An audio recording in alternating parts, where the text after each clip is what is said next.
Hey everybody, it's your pal Mike Zombie, and this week we're going to talk about Dead Season from 2012, a film recommended by my son. He called me a couple weeks ago and he says, "Hey Dad, have you seen Dead Season?" And I said, "No." And he said, "Well, I watched it and I thought it was pretty good. You should check it out. You're really going to like it. You should check it out." And usually when my son tells me I'm really going to like something, it involves something on Xbox or whatever, and I go, not my thing.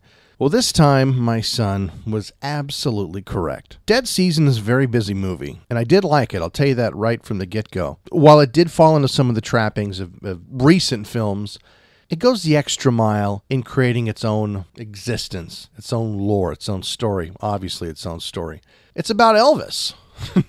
No, not the king, but he does call himself the king on occasion.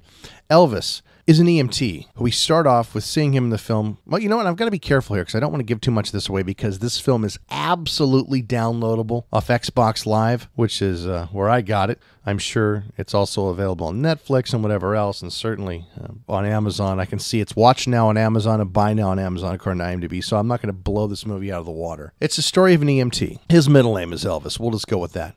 And he's going around after an apocalypse. And he's kind of telling a story over the radio. We hear him, clicking in and out over the static. It's talking about how he first realized it on a routine call when he was trying to revive a man that had a heart attack and he couldn't bring him back and the man died. And he was doing something else a little bit over from the guy and the guy suddenly sat up. That was his entry into the world of the apocalypse. And we come to find out that he's lost his wife and his child. And he's telling the story to a girl named Tweeter. Is Tweeter, the very small speaker in a large speaker combo over the radio. And she's working her way to him, and she has... It's not her... I don't know if they really explain the backstory. She's got a little boy with her. It's not her son. And they're coming to him because what else are you going to do when you can't find anyone else alive? The one person on the radio that's nice to you, that's friendly, that seems to have a level head, you want to go just be around that person and not be alone. And they're going to him, and he's making plans with another guy on the radio to go to the island. What island? Any island. I'm sorry, I totally stole that from Dawn of the Dead 78. That's a great scene with Joe Pilato on the docks. Where are you guys going? Straight up. Of course, he's in the Whirlybird. They called it.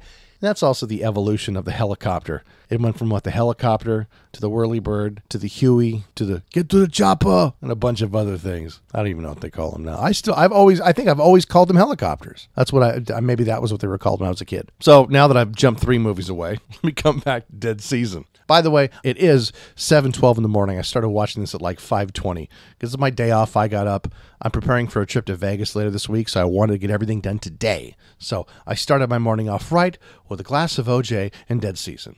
Now, this movie has a 4.5 star rating on IMDb. I would say that's maybe even a little low. To me, this is a 5, maybe 5.5 star film. It was good, despite its little trappings that it falls into. Anyway, so Tweeter shows up at Elvis's place, kind of nonchalant. He leaves the key. It's under the mat. Come on in, watch your step. It was just kind of, I thought that was kind of funny and kind of touching and kind of human in a very inhuman world. They all meet up and they go down to a boat dock where they've made a deal with the guy to get the boat. I think the purchase of the boat was just a couple boxes of canned goods. And he has a map, and they make their way, after fighting through a ridiculous warehouse full of zombies, they make their way to the island. I've been dissecting this in my brain while I was watching this film, because Tweeter, who is beautiful, she's played by Marissa Merrill. And what bugs me is, of course, she's wearing a wife beater and shorts. It's not practical. And I was talking with Katie Bowles Finley about this a couple weeks ago. And yeah, I think we agree that the people fighting zombies, if this were really to happen, maybe a realistic movie would be boring, because I would wrap myself in 7 leather jackets from head to toe. I'd walk around with a football helmet, and I would fucking take my time with a bat walking around killing zombies. And I would have no fear outside of the living man who might shoot me, because the zombies wouldn't be able to bite me.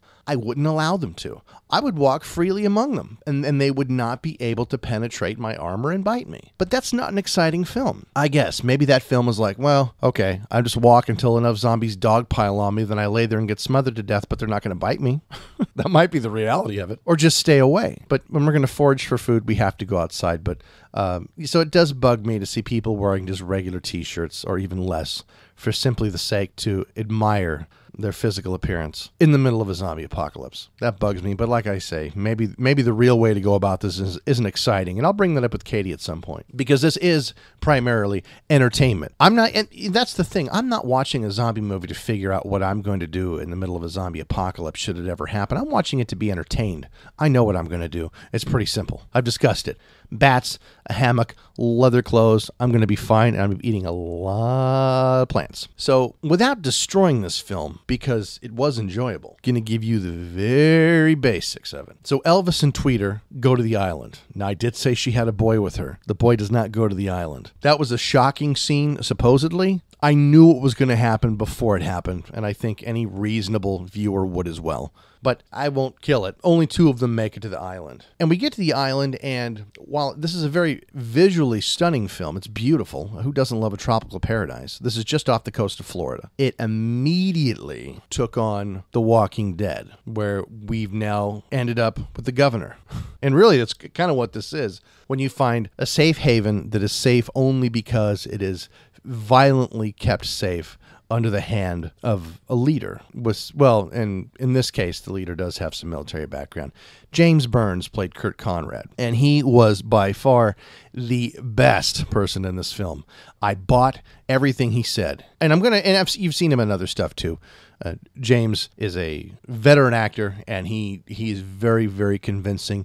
And even though he's a convincing kind of semi-bad guy in this film, it's really hard not to like him. And he's kind of like the governor from Walking Dead. He's got a city, a small city, a walled city, in a sense that he's trying to keep safe only for the people that he loves. Love knows no bounds.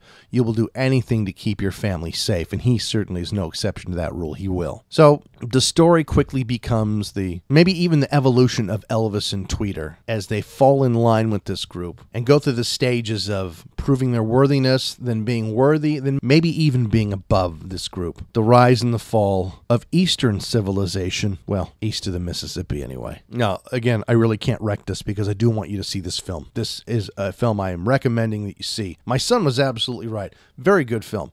Not great, no, but I see very few that are, but this was well worth a watch. My gripe, as far as ripping things off, the easiest example to point out, because I'm not going to say that they stole the concept of the walled, protected city. Believe me, Walking Dead didn't come up with that, so they certainly didn't steal it from Walking Dead. It's a reasonable concept. It's something that people would probably do. And you can look back to, 28 Days Later, I Am Legend. I mean, these films tend to try to find a safe area that we fight to keep safe. But what this film did absolutely steal, where the girls are in a shitty van and they're driving through this little tiny tunnel and it gets wedged on the sides so that no one can pass. But zombies could pass through the van or over the van. And of course, they're starting to do so. So the girls climb out the windows, run to the other side, and Tweeter turns and throws a Molotov onto the van, setting it on fire, providing a barrier that the zombies won't cross. That was stolen almost directly from Dawn of the Dead 2004, where they're in the shuttle van getting down to the docks, and the van gets wedged. And of course, what does CJ do? He blows himself up with a propane tank, so it creates a barrier that the zombies can't pass and everybody can get to the boat safely. And that was stolen directly from that film. And the writer, I don't even need to know, saw that movie, saw that scene, thought it was great, and tried to adapt it for their own film. So, but that was a great, great scene. It's rough to steal great scenes and not have it be recognized. I mean, if you steal stupid, trivial shit no one cares about, no one will notice. But an epic scene like that, as far as how the movie hinged on it, and so close to the ending, yeah, people are going to realize.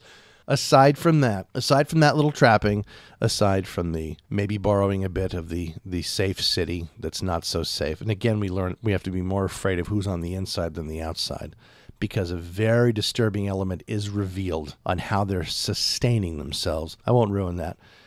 And the skimpy clothing, it really wasn't even necessary because, and I'm not sure why they did it other than eye candy, because if it was to show that Marissa Merrill has a great body, well, they did that. There's a handful of nude scenes where she just looks astounding, but that wasn't the point. Was it to keep our interest? Was it because they were in a tropical paradise? Hey, I'll sweat it out in a fucking tropical paradise wearing a fucking biker leather jacket where I'm not going to get bit. Fuck it. So I'm not sure what their motivation for that was. I would like to see more realistic clothing in these films.